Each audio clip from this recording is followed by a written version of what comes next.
আমরা যেখানে থাকি সেখানে তো ভীষণ গরম, এই যে ফ্যান চলছে। আর হচ্ছে ভীষণ লেবু খেতে ইচ্ছা করছিল, তাই একটা বলেছি লেবু কিনে আনতে। বহু খোঁজাখুঁজির পরে একটা লেবু পেয়েছে, তা দেখছি পোকা হয়ে গেছে লেবুটাতে। খেতে কেমন হবে কি জানি, কেটেই দেখা যাক কেমন হয়। প্রথমে দুপাশে কেটে নিলাম, তারপরে চারিপাশটা এরকম করে কেটে সুন্দর করে কেটে নিলাম। কেটে নেওয়ার পরে এগুলোকে হাত দিয়ে ছাড়াতে গেলাম, তা দেখছি ভীষণ শক্ত, জানি না খাওয়া যাবে কি না। এখানে তো এরকম লেবু পাওয়াই যায় না। এই যে মাতুব্বর চলে এসছে, লেবু কাটতে বলছে, মা সরো আমি কাটি। এবার আমি এক হাত দিয়ে ক্যামেরা ধরছি, এক হাত দিয়ে লেবু কাটছি, আর উনি ছুরি নিয়ে বসে আছে।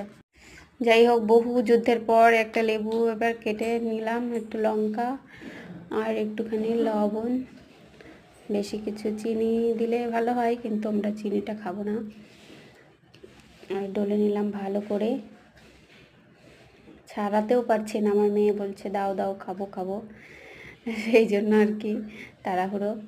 তারপরে খেয়ে দেখলাম, আমি টেস্ট করে দেখলাম, ভালোই লাগছে। খেতে চাও লেবু মাখা, চলে এসো আমাদের বাড়িতে। অনেক টেস্ট হয়েছে। ওই যে ফ্যান চলছে, কুলার চালাতে হয় রাত্রে, এখন ফ্যান চলছে আপাতত। এই যে উনি খেয়ে বলবে কেমন হয়েছে। বলছি বলো কে কেমন হয়েছে। উনি আগে চেটে নিচ্ছে হাত।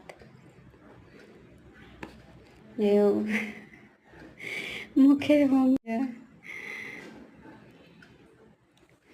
তারপর আমি আর মেয়ে কম্পিটিশানে খেলাম।